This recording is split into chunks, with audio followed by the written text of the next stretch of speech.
अस्सलाम वालेकुम दोस्तों, मैं हूं मुहीम अंजम असदी। आपको एम असदी टेक्निकल चैनल में खुश आमदीद कहता हूं। ये है इन पेज कोर्स की क्लास नंबर 5। पिछली क्लासेस में आप इन पेज की बेसिक इन्फॉर्मेशन के साथ साथ फाइल मेन्यू के सभी ऑप्शंस को स्टेप बाय स्टेप समझ चुके हैं। मेरी कोशिश है कि एक एक ऑप्शन को अच्छे तरीके से तरतीब वाइज एक्सप्लेन करता जाऊँ। टूल्स को क्लियर करने के साथ साथ हम मेन्यू बार में मौजूद जितने भी ऑप्शन हैं इनको अच्छे तरीके से समझेंगे। तो इस क्लास में एडिट मेन्यू में मौजूद अंडू द लास्ट सिलेक्शन से लेकर फाइंड एंड रिप्लेस तक स्टेप बाय स्टेप कवर करता हूं। जिस तरह दूसरे सॉफ्टवेयर में अंडू और रीडू का ऑप्शन होता है, जिसके लिए कंट्रोल जी या कंट्रोल आल्ट जी वगैरह शॉर्टकट कमांड यूज होती है। मजीद समझने से पहले कोई डॉक्यूमेंट ओपन कर लेते हैं। यहाँ पर कुछ भी मैं खत्म करता हूँ या ऐड करता हूँ तो हमारा लास्ट जो स्टेप होगा उसको अंडू और रीडू करने के लिए ये ऑप्शन यूज होता है। फॉर एग्जाम्पल इसको मैं डिलीट कर देता हूँ।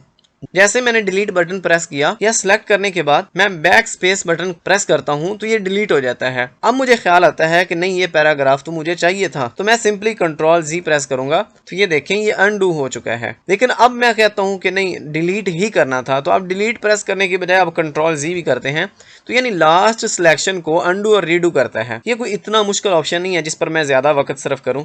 तो चलें नेक्स्ट ऑप्शन की तरफ चलते हैं। तो नेक्स्ट ऑप्शन है कट, जिसकी शॉर्टकट कमांड है कंट्रोल एक्स। फॉर एग्जाम्पल ये पैराग्राफ मुझे यहाँ से उठाकर किसी दूसरे पेज पर पेस्ट करना है तो यहाँ से सिंपली कंट्रोल एक्स प्रेस करूंगा या इस ऑप्शन के ऊपर क्लिक करूंगा तो ये देखें ये पैराग्राफ यहाँ से खत्म हो चुका है। ये डिलीट नहीं हुआ बल्कि यहाँ से कट हो गया। अब मुझे नीचे यहाँ पर चाहिए तो यहाँ पर मैं इंटर प्रेस करके कंट्रोल वी के जरिए से, ये ऑप्शन भी साथ क्लियर हो जाएगा, कंट्रोल वी यानी पेस्ट करना है। इस ऑप्शन के ऊपर क्लिक करता हूँ या कंट्रोल वी प्रेस करता हूँ तो ये पैराग्राफ जो कट किया था यहाँ पर पेस्ट हो गया। इसी तरह कोई बॉक्स भी आपको किसी और जगह पर चाहिए, चाहे वो पिक्चर बॉक्स है या कोई रेक्टेंगुलर बॉक्स है यानी ग्राफिक बॉक्स वगैरह, कंट्रोल एक्स के जरिए से कट करके किसी दूसरी जगह पर पेस्ट कर सकते हैं। लेकिन एक बात याद रखिएगा कि जिसको आप कट या कॉपी करना चाहते हैं वो पैराग्राफ या बॉक्स सिलेक्ट होना जरूरी है। तो ये भी सिंपल सा ऑप्शन है। अब कॉपी को समझ लें। कट का मतलब होता है एक जगह से कट कर लेना, यानी कि वहां से खत्म हो जाएगा। लेकिन कॉपी का मतलब आप समझते हैं कि वहां पर भी वो पैराग्राफ रहे। ये थर्ड नंबर पर ऑप्शन है तो इसकी शॉर्टकट कमांड है कंट्रोल सी। अब ये देखें ये ऑप्शन हाईलाइट नहीं है, लेकिन जैसे ही हम किसी चीज को सिलेक्ट करेंगे, चाहे वो कोई बॉक्स है या पैराग्राफ है, तो ये हाईलाइट हो जाएगा।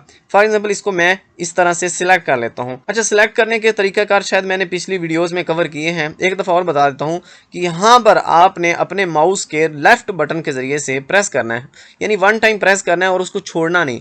और इस तरह से जहाँ तक आपको सिलेक्ट करना हो अपना माउस वहाँ तक ले जाके छोड़ देंगे तो ये देखें ये सिलेक्ट हो चुका है। सिलेक्ट करने के और भी 2-4 तरीक़ाकार हैं, वो मैं पिछली वीडियोस में गालिबन कवर कर चुका हूं। अब अगर इसको हमने कॉपी करना है, कंट्रोल सी से कॉपी करेंगे। अब जहां पर हमें चाहिए, फॉर एग्जांपल यहां पर मैंने पेस्ट करना है तो कंट्रोल वी जैसे ही प्रेस करता हूं, मैंने कंट्रोल सी से कॉपी कर लिया था। अब ये देखें ये पैराग्राफ यहाँ पर मौजूद है और यहाँ पर भी पेस्ट हो चुका है। तो ये ऑप्शन भी कोई इतना मुश्किल नहीं है, बहुत ईजी है। तो अब डिस्कस कर लेते हैं इस ऑप्शन को, यानी पेस्ट स्पेशल। आपने किसी दूसरे सॉफ्टवेयर से कोई पिक्चर या टेक्स्ट वगैरह इन पेज में लाना हो तो इसको यूज़ कर सकते हैं। फॉर एग्जांपल मैं MS ऑफिस वर्ड में कुछ टाइप कर लेता हूँ। यहाँ पर मैंने लिखा है इन पेज उर्दू, इसका फ़ॉन्ट भी नूरी नस्तली कर लेते हैं। अब मैं इसको कंट्रोल सी से या इस तरह से राइट क्लिक करके कॉपी कर लेता हूँ। इन पेज में कंट्रोल वी के ज़रिए से पेस्ट करता हूँ तो ये देखें ये क्वेश्चन मार्क बन गया है, हमारा टेक्स्ट पेस्ट नहीं हुआ। लेकिन यहाँ पर मैं इंटर करके इस ऑप्शन के ज़रिए से पेस्ट करता हूँ तो यहाँ पर हमसे पूछा जा रहा है वर्ड डॉक्यूमेंट पेस्ट करना चाह रहे हैं या एज अ टेक्स्ट या एज अ पिक्चर, जो आपकी रिक्वायरमेंट हो उसको सिलेक्ट करके ओके करेंगे, उसी तरह पेस्ट हो जाएगा। अब अगर टेक्स्ट करते हैं तो टेक्स्ट तो इसी तरह ही आएगा क्योंकि हमने वो ट्राई कर लिया कंट्रोल वी के ज़रिए से। अब मैं इसके ऊपर क्लिक करता हूँ, ओके पर क्लिक करते हैं तो ये देखें इन पेज उर्दू यहाँ पर पेस्ट हो चुका है। लेकिन अगर मैं अपनी राय दूँ तो ये पेस्ट स्पेशल का ऑप्शन यूजलेस है, इसका कोई इस्तेमाल नहीं है और अगर यूज़ करते भी हैं तो सही तरह से हम यूज़ नहीं कर सकते क्योंकि ये पेस्ट तो हो गया लेकिन इसको हम मॉडिफाई नहीं कर सकते, इसको छोटा बड़ा नहीं कर सकते। इस टेक्स्ट को आप अपने हिसाब से इस तरह से ड्रैग एंड ड्रॉप करके एडजस्ट भी कर सकते हैं। इसके अलावा कोई इसका ज़्यादा यूज़ मुझे नज़र नहीं आया। हाँ, आपकी नॉलेज में कुछ हो तो आप कमेंट में ज़रूर बताइएगा। तो नेक्स्ट ऑप्शन है डुप्लीकेट।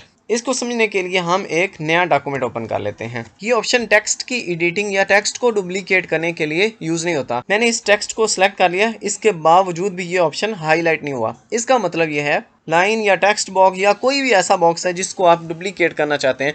फॉर एग्जांपल यहाँ पर मुझे कुछ बच्चों की पिक्चर्स ऐड करनी हैं। मैं यहाँ पर लिखता हूँ 10वीं क्लास के बच्चों के नाम और उनकी तस्वीर। कंट्रोल आल्ट सी से मैंने इसको सेंटर में कर लिया। अब यहाँ पर मुझे उन बच्चों की पिक्चर्स और नाम चाहिए। मैंने यहाँ पर एक पिक्चर बॉक्स बना लिया है और यहाँ पर नीचे मैं एक टेक्स्ट बॉक्स भी बना लेता हूँ। यहाँ पर मैं डबल क्लिक करके बच्चे की पिक्चर इंपोर्ट करूंगा। एक दफा आपको समझाने के लिए मैं इस पिक्चर को इंपोर्ट कर लेता हूँ। पिक्चर को छोटा बड़ा कैसे करना है, पिक्चर को बॉक्स के अंदर एडजस्ट कैसे करना है, जब पिक्चर के हवाले से लेक्चर होगा तो उसमें अच्छी तरह से डिस्कस कर दूंगा। अब फॉर एग्जाम्पल इस बच्चे का नाम है नोमान। अब मैं इसकी अच्छी तरह से एडिटिंग कर लेता हूँ। इसका अगर कलर चेंज करना है तो मैं वो भी कर लेता हूँ। पिक्चर बॉक्स के बॉर्डर का कलर चेंज करना है तो मैं वो भी कर लेता हूँ। यानी अब ये जो एडिटिंग की है तो मैं चाहता हूँ कि मुझे बार बार ये एडिटिंग ना करनी पड़े। अब इसको आपने सिलेक्ट कर लेना है। सेलेक्ट करने के बाद आप एडिट में जाएंगे और एडिट में जाने के बाद डुप्लीकेट के ऊपर क्लिक करेंगे। अब जैसे इसके ऊपर क्लिक करते हैं तो वो आपसे पूछा जा रहा है कि आपको कितनी रोज चाहिए, कितने कॉलम्स चाहिए। मैं कहता हूँ कि मुझे रोज चाहिए 5। चलें कॉलम्स भी 5 ही ऐड कर लेते हैं। अब कॉलम्स और रोज के दरमियान फासला कितना हो तो मैं यहाँ पर 5 mm और नीचे भी मैं 5 कर देता हूँ। अब जैसे ही मैं ओके करूँगा तो ये देखें कमाल, कितने खूबसूरत बॉक्सेस बन चुके हैं। तो ये ऑप्शन मुझे बहुत अच्छा लगा, इंतहाई यूजफुल ऑप्शन है। अब ये सारे बॉक्सेस सिलेक्टेड हैं, इनको आप सेट करना चाहते हैं, एडजस्ट करना चाहते हैं तो आप इस तरह से एडजस्ट कर ले सकते हैं। ये देखें इस तरह से आप जहां पर भी इनको एडजस्ट करना चाहें ऊपर नीचे कर सकते हैं। ये है क्लियर डेल करना, यानी सिलेक्टेड ऑब्जेक्ट को या सिलेक्टेड टेक्स्ट को क्लियर करने के लिए, डिलीट करने के लिए ये ऑप्शन यूज होता है। फॉर एग्जाम्पल मैं इसको सिलेक्ट करता हूँ, क्लियर के ऊपर क्लिक करता हूँ या डिलीट के ऊपर प्रेस करता हूँ। इसी तरह मैं टेक्स्ट वगैरह को सिलेक्ट करता हूँ और यहाँ से जाकर मैं जैसे क्लियर के ऊपर क्लिक करूंगा तो वो टेक्स्ट जो सिलेक्टेड बॉक्स या सिलेक्टेड टेक्स्ट है वो डिलीट हो जाएगा। ये ऑप्शन भी इजी है। उसके बाद है सिलेक्ट ऑल। इसकी शॉर्टकट कमांड है कंट्रोल ए। कंट्रोल ए प्रेस करेंगे अगर आपने IBM टूल को सिलेक्ट किया हुआ, ये सेकंड नंबर पर जो टूल है इसको आपने सिलेक्ट किया हुआ और आप टेक्स्ट में कहीं पर भी आप कर्सर रखते हैं, कंट्रोल ए करते हैं, उस बॉक्स के अंदर, उस पेज के अंदर या आपके डॉक्यूमेंट के अंदर जितने भी टेक्स्ट होंगे वो सिलेक्ट हो जाएंगे। अब जैसे डिलीट प्रेस करेंगे तो वो सारे के सारे डिलीट हो जाएंगे। इसी तरह अगर आप फर्स्ट वाला ये टूल सेलेक्ट करते हैं जिसको एरो टूल बोलते हैं, अब अगर आप कंट्रोल ए करेंगे तो ये सारे बॉक्सेस सेलेक्ट हो जाएंगे। अब अगर आप डिलीट बटन प्रेस करते हैं या एडिट के मेन्यू में जाके इसके ऊपर सेलेक्ट करते हैं तो ये सभी बॉक्सेस डिलीट हो जाएंगे। कंट्रोल जी से मैंने अंडू कर लिया। आज की क्लास का लास्ट ऑप्शन है फाइंड एंड रिप्लेस। इसके लिए मैं वही डॉक्यूमेंट ओपन कर लेता हूँ। कंट्रोल F इसकी शॉर्टकट कमांड है या यहाँ से जाके आप सिलेक्ट करेंगे तो ये ऑप्शन आपके सामने शो हो जाएगा। ये फर्स्ट वाला टैब फाइंड टेक्स्ट, यानी कोई भी लफ्ज आप जो तलाश करना चाहते हैं तो यहाँ पर आप वो लिखेंगे।